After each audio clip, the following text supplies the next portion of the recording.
Hello, everybody, and welcome to season 5 of the Makers in Minnesota podcast.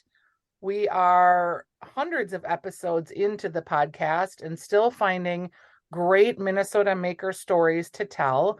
And today we are with Willa's Oat Milks, and I'm a new convert to oat milk, so I'm really excited about this conversation. We are being joined by the co-founders, Christina Dorr. Rusty Dorr will not be joining us today, but he is also a co-founder. And then we are here with Elena Zenda, and she is also a co-founder. And Christina and Elena are granddaughters of Willa, which is apparently how they named their company. But before we get too far off track, I just want to start out by asking you guys, how did you come up with the idea for your actual business as entrepreneurs? Yeah, all three of us were plant-based milk drinkers for a really long time. And we were kind of surprised just as we were looking at the milks in our fridge that there were so many artificial ingredients, tons of sugar, not a lot of plants, not a lot of plant-based benefits. And, my grandmother, Willa, used to make oat milk. She made a really delicious, creamy oat milk using real ingredients like vanilla extract and sea salt. And Elena and I just thought we should bring this to the world. We should bring her recipe to the world. And so we got to work and, we named the brand after her. Everything we do has to live up to her name. And then, as you do as an entrepreneur, we just kept digging in and finding more and more things about plant-based milks in the category that we wanted to change. And that really surprised us. And one of those was there's a ton of sugar in oat milk because typically it's just made with the oat sugar and they throw away all the healthy parts of the oat as food waste. And so Elena is, our brilliant chemical engineer and leads R&D in our team and many things. But she and my mom and our team figured out how to mill the whole oat. So you get this really extra rich, creamy taste. It's got all the benefits of the oats. It's got less sugar and it's zero food waste and the best choice for the planet. Okay, I'm dying to ask you more questions about that, and I'm going to come back to it. But second question is, what would you say is one of the smartest things you did when starting your business? Oh, I man. think about one of the smartest things we did. Honestly, I think it was enlisting the right people and all of the people we know for advice and help. I mean, I can honestly say that Minnesota is such an incredible entrepreneurship community, whether it's, testing oat milks at Churchill Street Restaurant in Shoreview, or visiting co-ops and asking them what they think of products and what feedback they have. Getting those people on board early and getting that customer feedback early was just amazing for getting our brand going and reducing that launch time and making sure we're successful. I love it. So real time sort of information and also a board of directors, as it were, of real people helping give you advice on your products. Absolutely. And Yes. then question number 3 is going to be equally hard. And then we'll dig into sort of the genesis of why I'm asking some of these questions, which is biggest new business mistake. I could take this one. I think one thing that we've learned is, in the early days, we would judge a really good week based on, did we get a big sale or, new account? And we had so many challenges, especially in 2020. We felt like we were just being blindsided every other month. Now we really judge a good week or a good day by how we rise to the occasion, and we turn whatever lemons come our way into lemonade and find the opportunity and find solutions together, because as an entrepreneur you just realize you're solving problems every single day. It's not going to stop. Okay, I love that, and it is amazing. So I'm a new convert to oat milk. So when I saw that you guys had been one of the finalists and nominees for Minnesota for a Good Food Award, I was like, hooray, I can talk to these people about oat milk.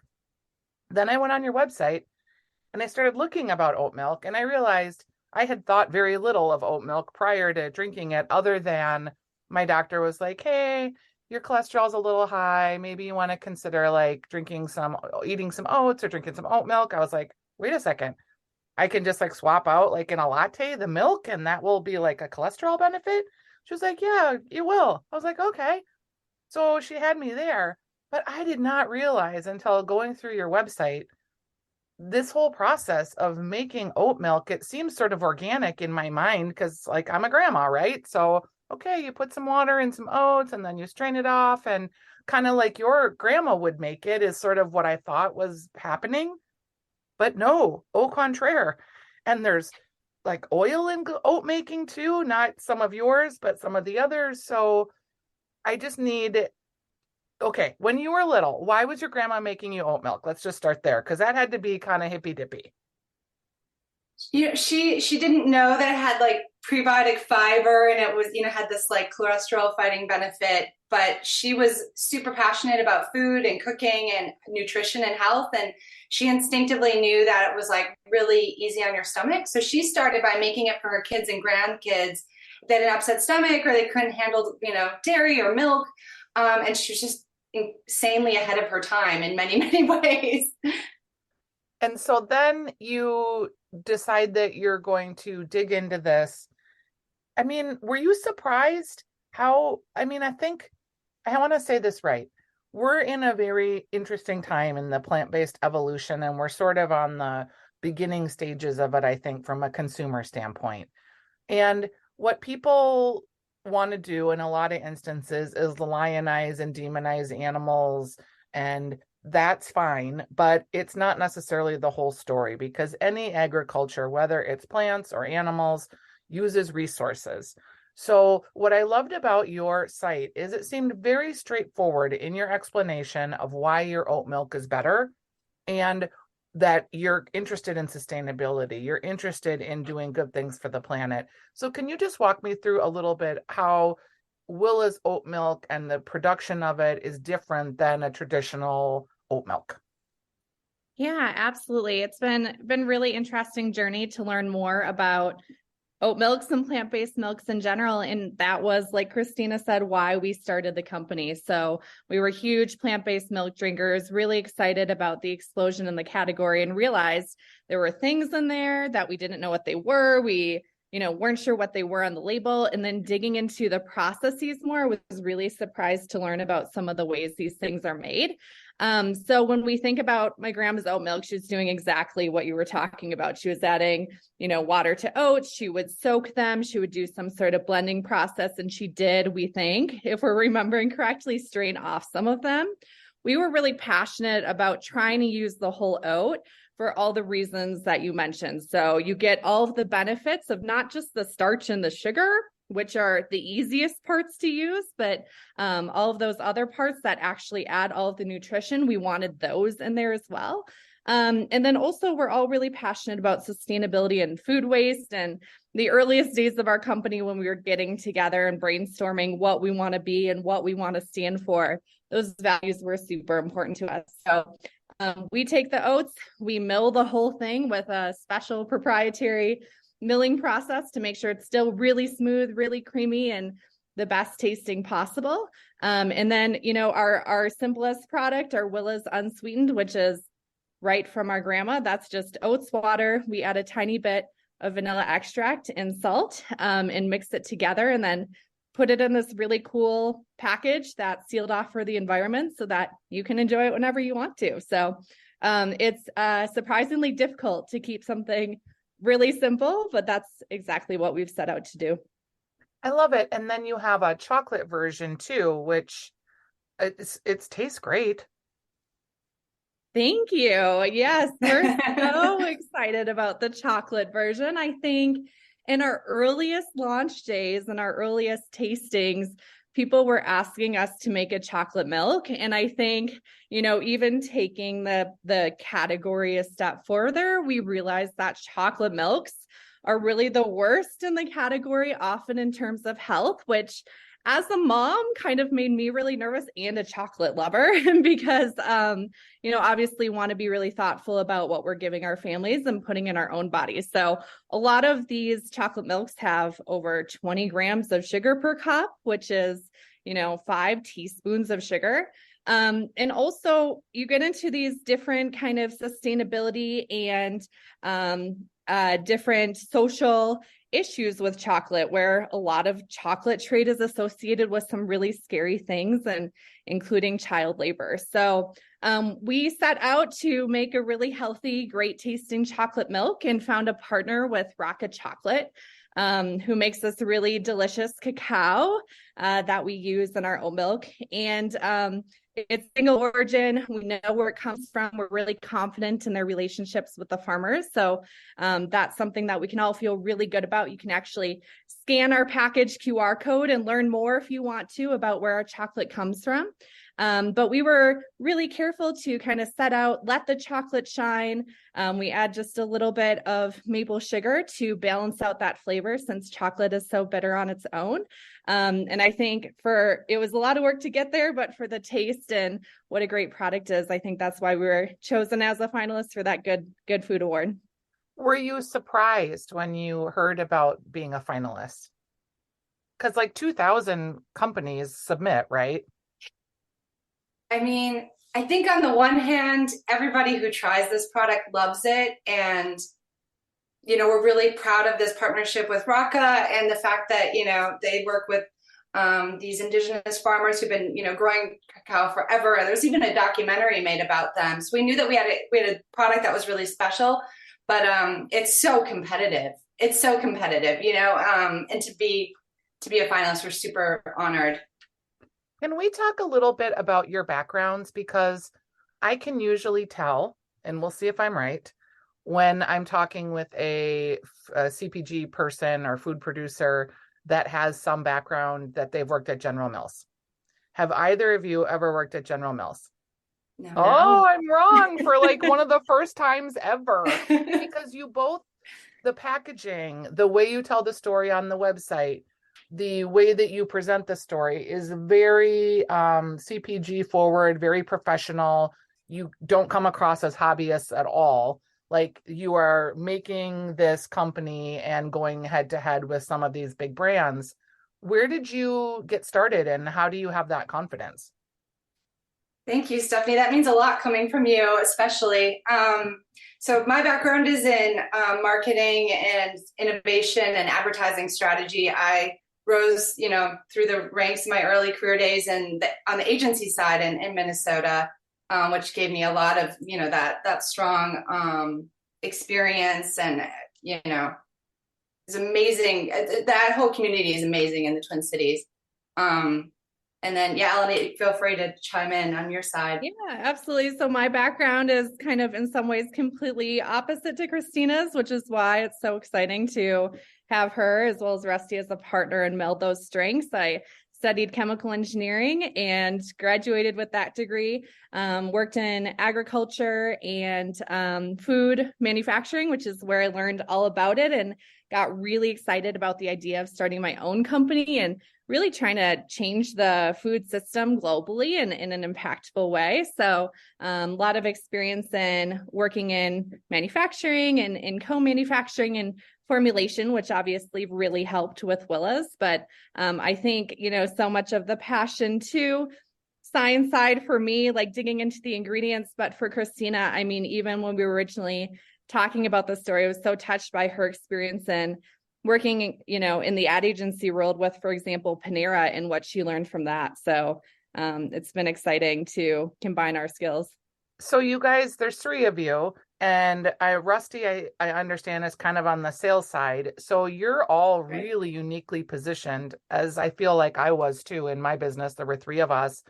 We had someone who was great at operations, someone who was awesome at like product ideation and what those products were, and then I was the sales engine. You guys kind of have that going too, and that's a really powerful trio. Thank you. It's super fortunate. Growing up, Elena and I would sometimes look at each other and be like, how is it possible? My sister is so good at math and science, and chemistry for me was like the hardest subject. Yeah. It's like, oh my God, I hope I can get a B, and for her, it's like so fun. And that, now we see that was such a gift. We all have such different skill sets. So yeah. I looked on the website to see where the oat milk's available, because I found it at Lake Winds. Sorry, I always call it Lake Woods. They have 3 locations in the Twin Cities, and I shop there on occasion when I'm doing co-op shopping. And you have a lot of co-ops in the Twin Cities area and the Wedge. And you mentioned the place up in Shoreview. Remind me of the name. Churchill Street. Churchill Street, yep, which Yeah, is a Linden restaurant and Hills, coffee Seward. shop. So great. And also then I noticed a lot of West Coast and East Coast. So is one of you now on the West Coast, or how are you making such inroads? Because you've really got a great coverage map through the United States. A few things happened. So for one, our co-op partners in the Twin Cities have been amazing. They were some of the first ones to believe in us, and we're extremely grateful to them for their partnership. In the very early days of Willa's, Erewhon, which is a really famous grocery store in LA, reached out to us, which was exciting, just over email. And then, so all of us are from the Twin Cities. Most of our team is based in the Twin Cities. Rusty and I live in New York and go back and forth. And so we have a strong footprint here as well. And in a way, Willa's sort of has two headquarters in two communities that have been, really supportive to us. Well, and one of my favorite things to do when I go to New York is to go to Brooklyn and kind of suss around and walk the side streets. And there's a lot of small businesses, a lot of small food companies. When you go into a restaurant, you get a lot of farm to table goodness. In some ways, it is sort of like this little microcosm in New York because it's so rooted in farming and also food. And yet it's right outside, the big city. So it's fun that you guys are able to have representation in both areas because the Midwest and obviously the East Coast are very different. In some respects, the food and the growing and the importance on farming isn't that different because people don't realize that there's a lot of agriculture, a lot of dairy, and a lot of producing that goes on in New York. Yeah, I mean, I always tell my friends who come to the Twin Cities are always blown away by the food. And we even have some advisors who are Michelin star chefs who are trying to emulate things that they see at the food building in Northeast, who are, on things like Chef's Table. And then they're going into Minnesota and they're like, this is where it's at. The food scene in the Twin Cities, I think, is really unrivaled. And it's kind of like a not so best kept, it's like a best kept secret, really. And then New York, I think one of the things that surprised me the most about moving there was that an hour outside of the city, you're, in really amazing farmland. And there's so much good produce coming out of the Hudson Valley. And that's where the Culinary Institute is. So similarly, I guess you have, like you said, that closeness between the farmers and the chefs creates a really interesting dynamic. And then, I think both Minneapolis, St. Paul, and Brooklyn and New York, they like to support local businesses. And thank goodness for that. Yeah, exactly. One of the things that I was on a panel and we were talking about food trends, and we are seeing a lot of we'll call it the under 35s, very interested in plant-based, very interested in nut-based milks.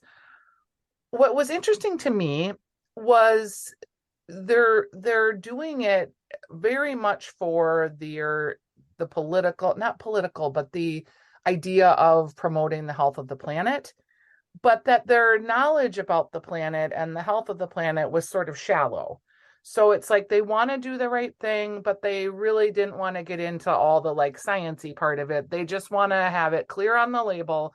Is this the right thing to do for my planet or not? And if it is, they'll spend a little extra to get it because they know that there's danger to the planet and they don't want to get all into the weeds on the danger part. They just want to be able as a consumer to quickly pick up what they feel is doing their part. So when you're looking at that, how do you implement that in packaging? Because you guys have really beautiful, simple packaging.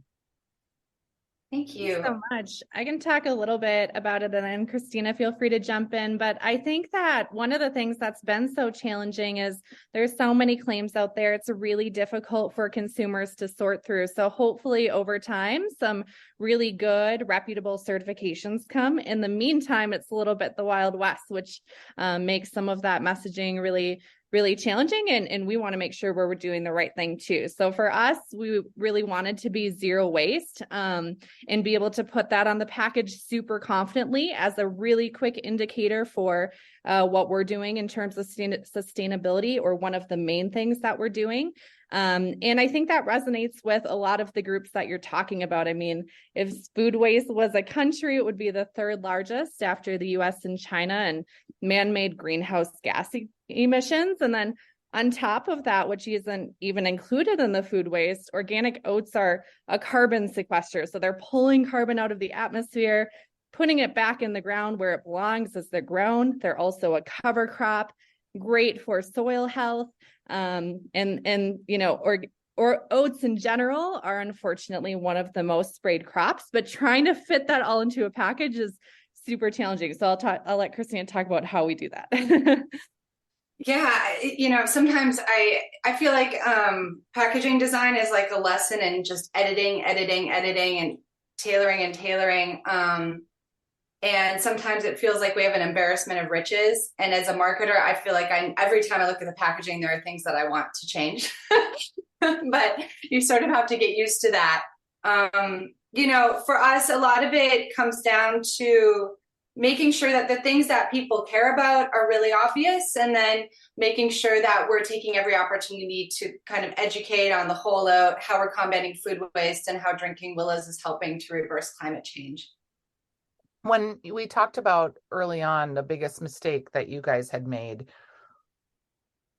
I think when you ask an entrepreneur, like, what was a mistake that you made, you get interesting answers. But also, like, if you had to give advice to some other entrepreneur that's sitting with their grandma's salsa recipe or their dad's meatball mix, you know, is there something that you would be like, wow, I wish we would have done this first or differently, or some learning you could share?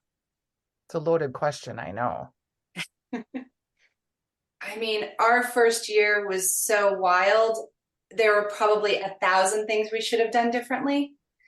We had spent a year and a half leading up to March of 2020 building relationships on the office, co-working, and coffee shop side of things, planning to launch in offices and co-working spaces. We had 50 WeWorks on board in March of 2020. That was our whole business plan. And we then had to essentially erase our memories of that strategy, put it on a shelf, and get on Amazon and go after retail. And as a result, we created a much more diversified business. We're on every channel now, which also has its own, you know, it's a double-edged sword. Yeah. But you thought the big launch here was going to be in co-working spaces, and that they would be your brand evangelists. And yeah, wow. Just before they then closed for a very long time. Yeah. It's funny now. It wasn't very funny back then. And also, like, coincidentally, like, sort of WeWork was this darling of the co-working industry, and then kind of imploded. And now there's been the Jared Leto and Anne Hathaway drama series that came out of that. So maybe also was good that you guys went off on your own and didn't have that to contend with. But that is interesting, because you spend a year and a half doing that, and you both seem like you're super thoughtful and very planful. And then the launch happens, and that's not the strategy. So you had to get real scrappy real fast. Did you feel like you were hyperventilating half the time? Yeah. I mean, it was absolutely devastating. And there was, like, you know, almost like a grieving process for the plans that we thought were so smart. They were smart. They weren't bad plans, but the world changes. And, you know, as a result, we've become a super resilient business. I mean, it gives our team so much confidence to go through something like that, because it's like, well, we got through that. You know, we don't want to tempt fate, but at the same time, we know that we can get through tough times together. And then on top of that, I was blindsided by a breast cancer diagnosis in January of 2020. At 36 years old, no risk factors. So while we were going through the sort of like intensity of having to change our whole strategy, I was in the midst of chemo, and thankfully now I'm cancer free. I had like the best response to treatment. it's very unlikely to ever come back, because by the time they went in for my lumpectomy surgery, it was basically gone. So I feel super fortunate, but I'm sure there are 1,000 things that we could have done differently and should have done differently. And it's almost like there's too many to enumerate. But I think that the one thing that we did right, that we maybe should have just done more of, is talking to fellow founders and asking them the two questions. One, what are the pitfalls to avoid? And two, who else do you think we should meet with? And as Elena said, we've got this amazing community in the Twin Cities. And that was really as a result of the kindness of fellow entrepreneurs and partners, just taking the time to advise us and give us, insight and connect us with others. One thing that strikes me about you having a cancer diagnosis, because I'm a breast cancer survivor myself of 12 years. Man, there's so many of us. Yeah. And so how old were you when you were diagnosed? 36. Okay. I was 42. So oh, wow. Breast cancer terms, that's all young. And it's funny because of course it was a horrible time and there's lots of horrible things that came out of it, but there's actually many more great things that came out of it, because you learn to move on with your life in a way that you don't look back. Like, you take chances, you're more comfortable with risk. You just have to keep moving the ball forward, because you know that this is not an infinite life. And I think that really changes the decisions that you make. It changes your relationships. I feel so grateful. I have traveled. I have mentored people. I have built companies and sold them. Like, all of those just really life-changing things I've done because I just kept moving the ball forward, because I didn't have the choice of looking back or waiting or taking the time, because I didn't know that I had the time. So while that seems maybe sad on the surface, it's been life-changing in such an amazing way that I'm so grateful for. And I hope as your time goes out and your survivorship goes longer, you'll really realize that for me was a fucking gift. And I would do it all again. And I have some things, and I'm, you manage ailments and things that have happened because of your treatment. And I had a lot more treatment than you did, but it's still a gift. Like, I sometimes just look at myself and think, wow, for all of that and all the trauma that people associate with it, there was also so much goodness that came down the road, because I was able to survive it and create the life that I really wanted to. So that's what's on the other side, as you deal with, because you're still pretty close. You're only a couple years out, and so much of it is you have so much treatment, and then you're dealing with the emotional ramifications of, wow, what just happened to me? Because there's a lot of, it's like you got hit by a truck. And I never missed a day of work. I can imagine that you were really conscientious too. Like, okay, this is my life now. I just have to add this to my plate and keep going.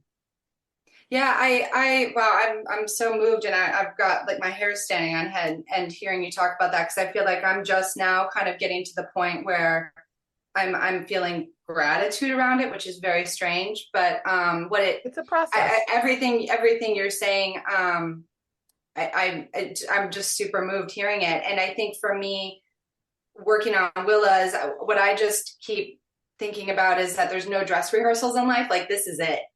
So it does make you just think a lot more about how you want to spend your time on this planet, and what kind of impact you want to have. And I personally just think that's a real gift. It's when I talk with folks that have had cancer and are into survivorship, I say, there's a lot to work through, but there are a lot of moments of gratitude. And yeah, you probably could have got it a different way. And yeah, you maybe wouldn't have wanted some of the pain that came with it, but I just feel very fortunate to be in the life that I'm in and to be able to appreciate it in the way I do. And that would not have happened had I have not had stage 3 breast cancer at 42. Oh my gosh. Wow. I was stage 1. I'm so lucky I caught it when I did. It's all life-changing. So it is. I think, I feel both ways. On the one hand, I wouldn't wish it on my worst enemy. It was a nightmare of a year. On the other hand, I have a ton of gratitude, and I feel like I transformed in ways that would have taken a lot more time. And I mean, I'm in therapy. I strongly believe in it, but it would have taken a lot more therapy if I hadn't gotten cancer Absolutely. to this point. It's weird how tough times can force you to grow in ways that you might not have otherwise. Yeah, and it's neat that you guys are sisters too in this company. And is Rusty part of your family, or did you pick him up because he's good at sales? Both. He's my husband. Okay. And early on in Willa's, we just kept being like, will you please help us with this or that, or this negotiation or that sale? And he has a background in entrepreneurship, is far less risk averse than Elena or I am. So that has also been really awesome. Yeah, I worked with my husband as well. And that's like a whole nother podcast because my husband was the dreamer and the risk taker. And I was shouldn't we just wait and see?